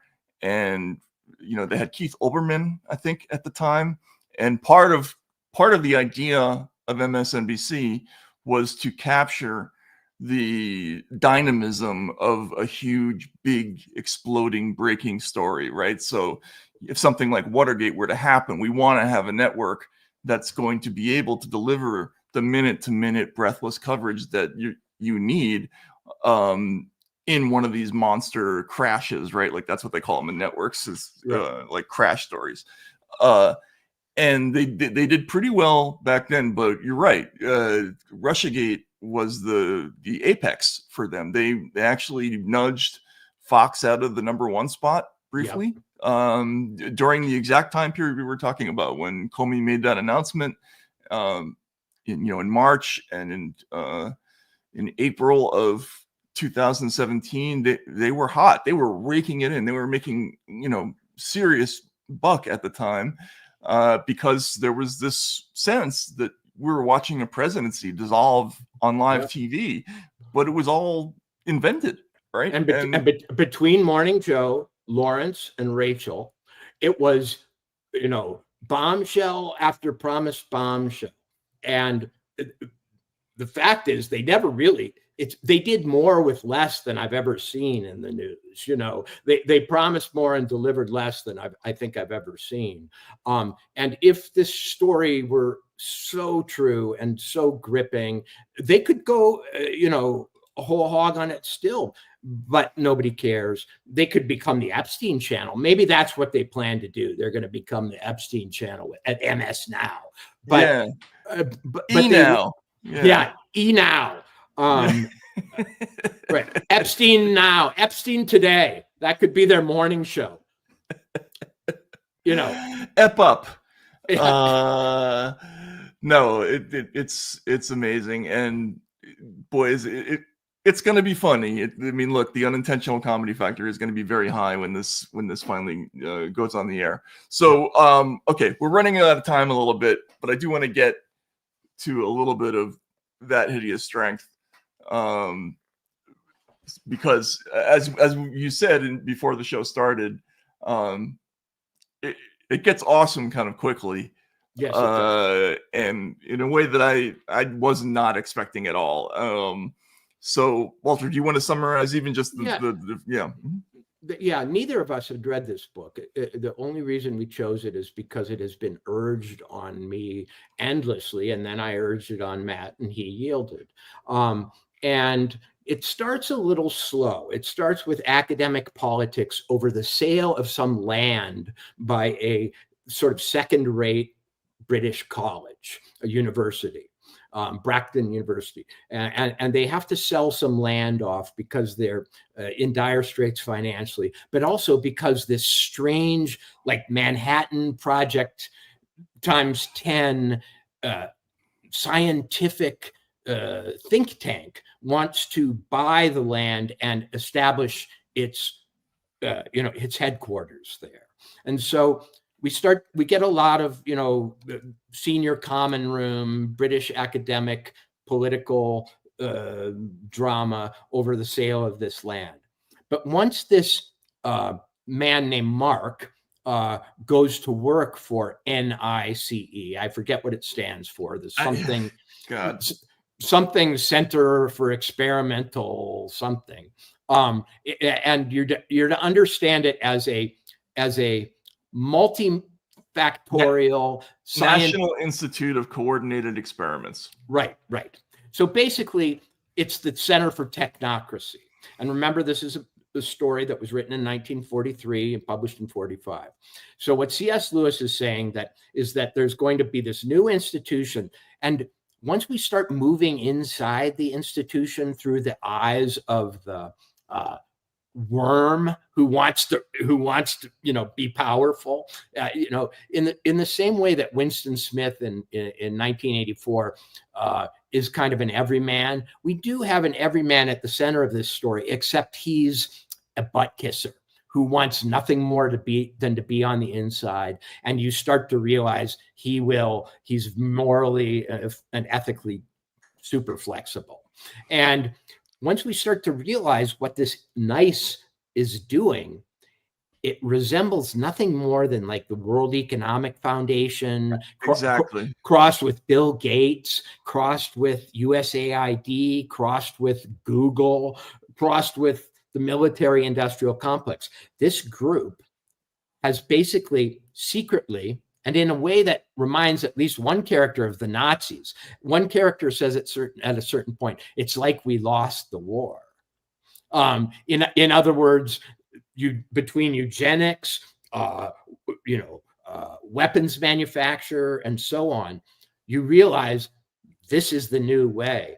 I mean, they even outline a kind of depopulation program, which is sterilization, mass sterilization. At some point, somebody says there are too many organisms on Earth besides humans, and we have to eliminate them. We kind of got to turn the world into a laboratory and sterilize it for this mass experiment. And you realize this utopian experiment of all these, competing sciences is a lot like the way they talked during COVID. Fauci, I am the science. Don't you trust science? This is the same rhetoric that this group is using.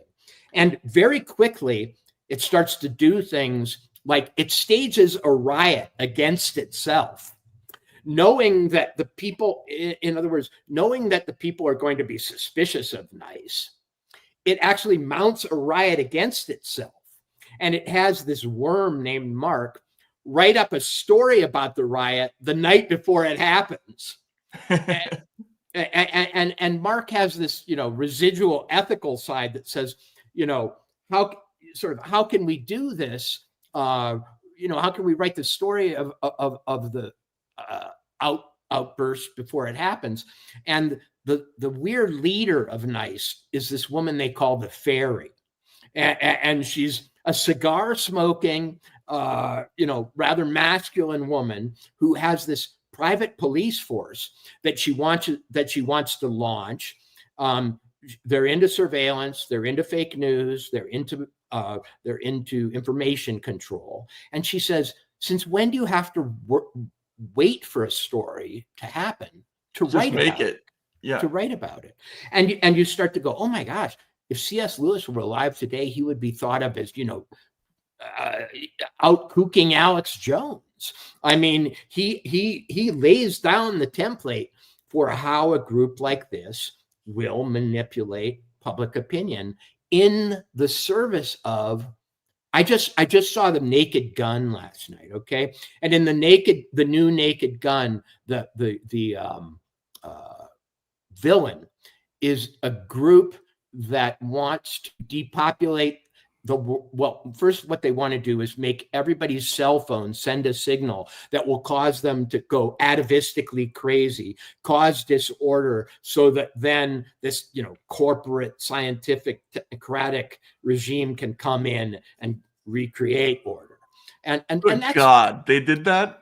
That's the villain in the Naked Gun. Yep. Oh. But as I say, the prophetic quality of this is chilling. I mean, it may as well be Klaus Schwab or Anthony Fauci or whatever, Bill Gates. So there is so much description of how the bureaucracy works that feels like 1,000% on the money to what people might be saying behind the scenes about these mass bureaucracies that we have, these technocracies that we've described on the outside, whether it's the anti-disinformation bureaucracy, the health bureaucracy, whatever it is, the sort of technocratic insiders, it sounds like what they would say about their own operation. And just to give an example of some of the things that they say they're going to do, here's some of their programs.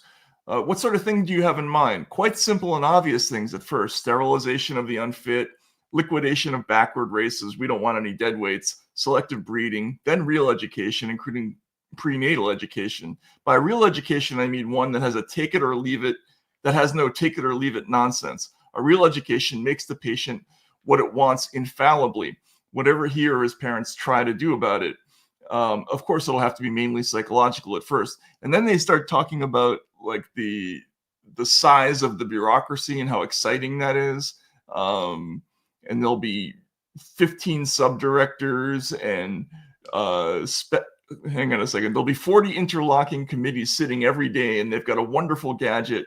I was shown the model last time I was in town, by which the findings of each committee print themselves off in their own little compartment on the analytical notice board every half hour. Then that report slides itself into the right position where it's connected up by little arrows with all the relevant parts of the other reports. It's like this gigantic machine that never stops. They call it the pragmatometer. Yeah. Pragmatometer. It may as well be called Chat GPT. You know exactly. Yep. But one thing that 1984 doesn't do that this book does is show the slow corruption of the hero. You see, in 1984, Winston Smith holds out until the very end, until the rats are unleashed on his eyeballs. But Mark, in this book, about a quarter of the way through, starts to love the bomb. And we get insight into how you are seduced. So his first assignment, as I say, is to write about a riot that NICE is going to stage against itself so that it can then give itself police powers, otherwise known as a false flag, right? NICE is going to run a false flag against itself, and Mark is going to write the story that is sympathetic to the need for a new police force even before the riot takes place so that the story can be out instantly. And this is a paragraph about Mark's corruption that I think is beautiful. This was the first thing Mark had been asked to do, which he himself, before he did it, clearly knew to be criminal. But the moment of his consent almost escaped his notice.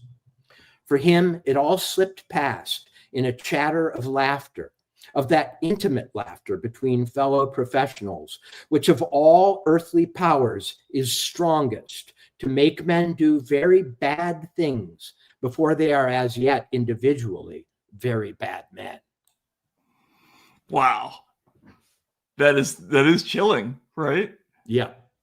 He's basically saying, you laughing at the expense of the little people with your professional friends in your, secret chambers is the moment when the devil has you by the, soles of your feet. And we know that that's what Lewis is referring to because he was very interested in that topic, right? Right. And that's what's unique about this book, by the way. In the annals of dystopian literature, it has a frankly otherworldly, supernatural subplot.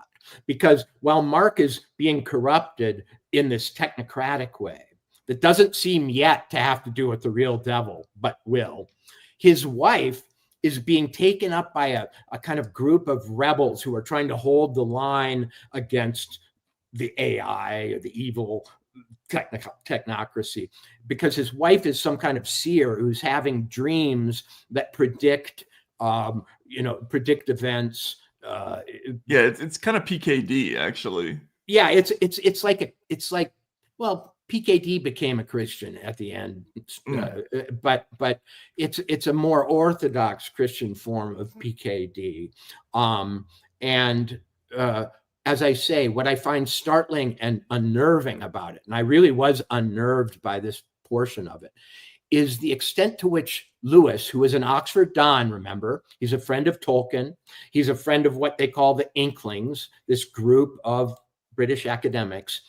I think he knew from his colleagues at the end of World War II that the age of technocracy was upon us. And the characters who, these what we might call tech bros who are going to, or science freaks who are going to lead this were probably already present among his cohort.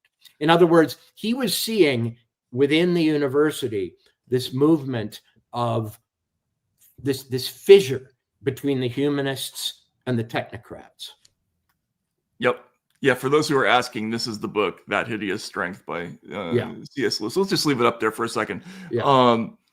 And yeah, you're right. He's describing what he must have been observing, how all this was galvanizing. Because remember, it's still during the war, so there was a tremendous amount of sort of gung-ho can-do enthusiasm about the power of great minds getting together. I mean, think about the Imitation Game, right?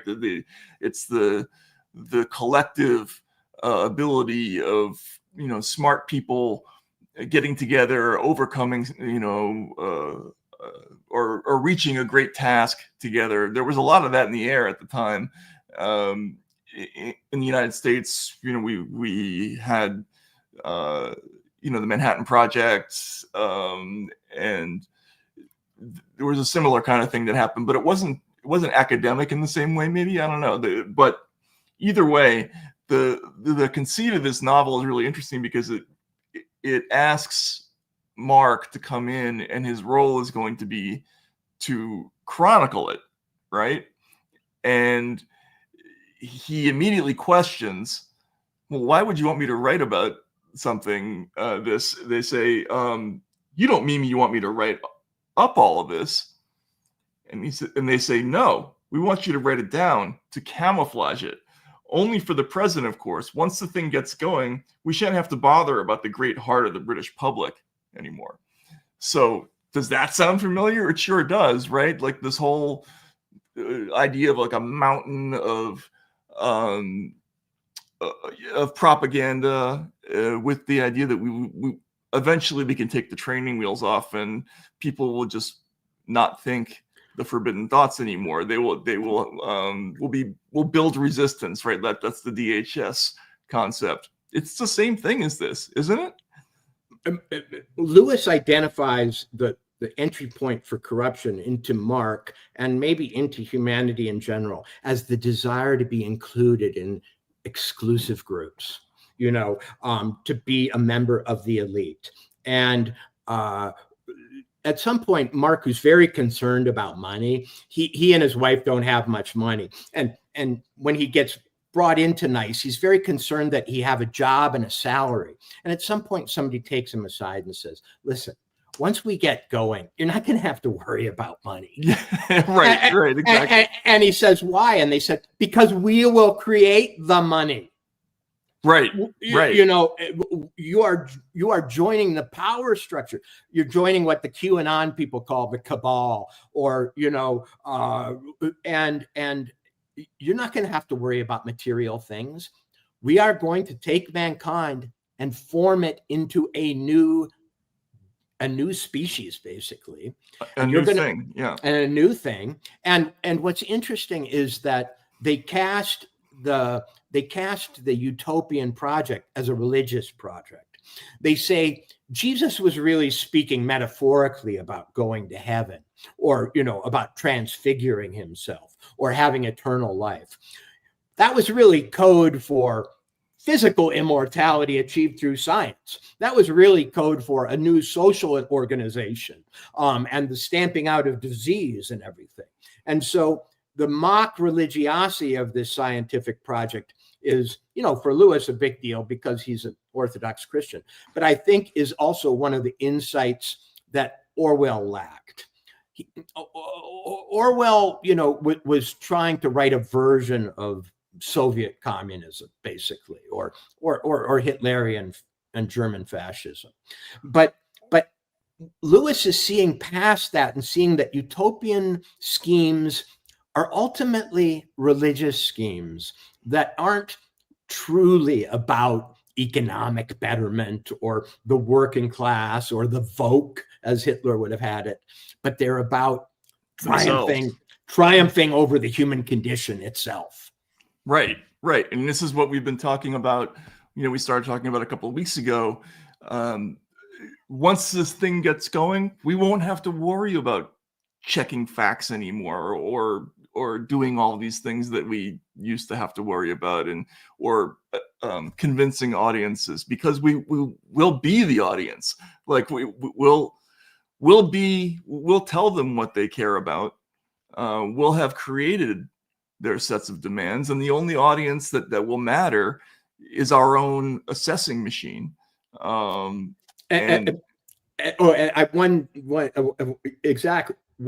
detail.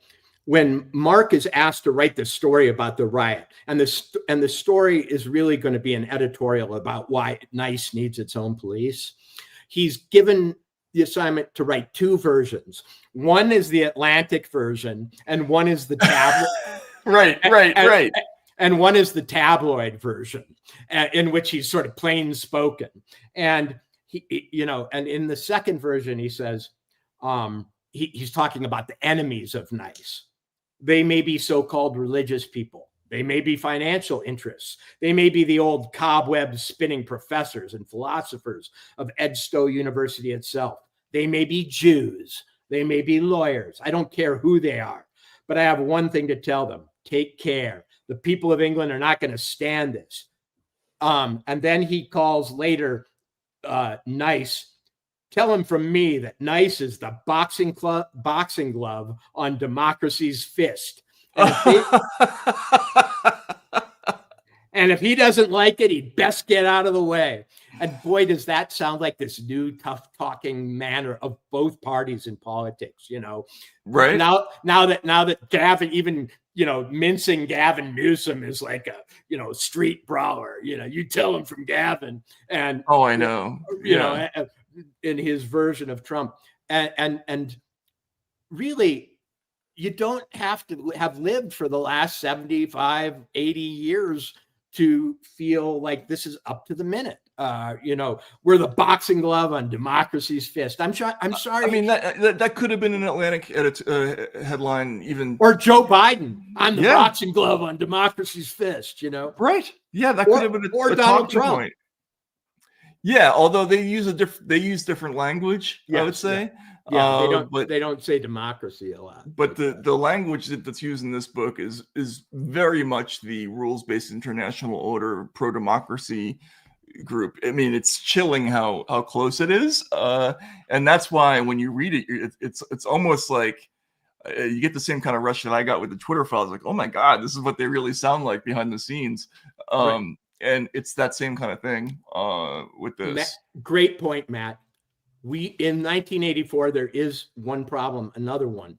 We don't get enough insight into what the upper echelon of the party is doing.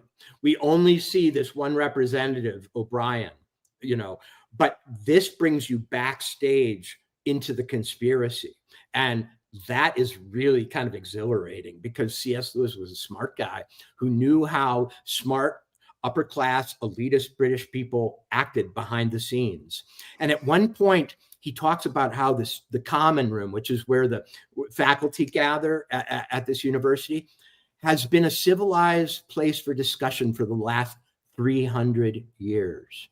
And you suddenly realize that the age of European institutions is such that people who think they're special have been thinking they're special in the same buildings for hundreds and hundreds of years. You know, that's what conspiracies really are. They are institutions that go back among people by those who find themselves rather superior. That's right. That's right. Exactly. Anyway, folks, if you haven't gotten through it, it becomes a very easy read really quickly in this book. So highly recommend it. We'll keep talking about it later this week. To end the segment, we do have the letter that Grok sent us doing the analysis of the asswipe list. So if we could see that, can we get it into better relief or blow it up maybe in size? I can't read that. Let's see. What does it say? Profile impressions. Let's go up a little bit. Okay, never mind. Down now, below profile impressions. Okay, this looks like a casual household shopping list written quickly and informally. Some possible profile: practical shopper. Items like trash bags, toilet paper, wipes, and bleach indicate standard household. Something has a sweet tooth or kids. I didn't pick up on that. Ice cream and s'mores cereal point to treats. Or meth, frankly. Appearance conscious. See, this is this Grok hasn't been out in the street enough. Appearance conscious. Bleach blonde suggests hair dye, pointing to someone who colors their hair. Younger or humorous personality. What do you think, Walter? Writing asswipe? I never thought of that as the person being, you know, facetious. Oh, it's ChatGPT. I'm sorry. Yeah. Right. I thought that's just what they call it in their family. I was like peering into a little bit of a coarser culture in which, you know, make sure to get asswipe. I don't think that's the one joke they cracked in the shopping list. Possibly a female household member. Hair dye leans that way, though not exclusively. Oh, ChatGPT. Likely living in a family setting. That's depressing. Yeah. Or a burned out apartment full of addicts on an old couch, right? Right. With cigarette stains. First of all, look. Let's see what Grok says. Okay, based solely on the list, it's difficult to determine a specific profile with certainty, as the items appear to be a mix of misspelled or unusual. You can make it smaller. Misspelled or unusual grocery items. Something. Oh, no, I can't read that. Anyway, it's all right. We're good. This is at least as good analysis as John Brennan did of the Russiagate evidence. Right. That's true. You know, here I will say that my first impression was that neither of these were right. When I first picked it up, I went, this is a person who lives by themselves, takes drugs, eats incredibly unhealthy, and maybe is a criminal who needs to dye their hair. Right. That's what the person who said it's a recent prison escapee. Right. But maybe we're bringing our own biases forward a little bit here, Walter. Well, and thank God we are, because that's our edge on the AI, is that we have experience on Earth and it doesn't. You know, that this is a family setting. I guess the one thing that would argue for that is that it's just like get ice cream. Ice cream, but that's also what you want to get when you've taken so many drugs that your teeth fall out. Right. You know, but the s'mores threw me a little bit, because that's not a traditional addict snack, I don't think. Well, the s'mores cereal, but no, yes, it would be, because it's yeah. And you know what's troubling about the asswipes part?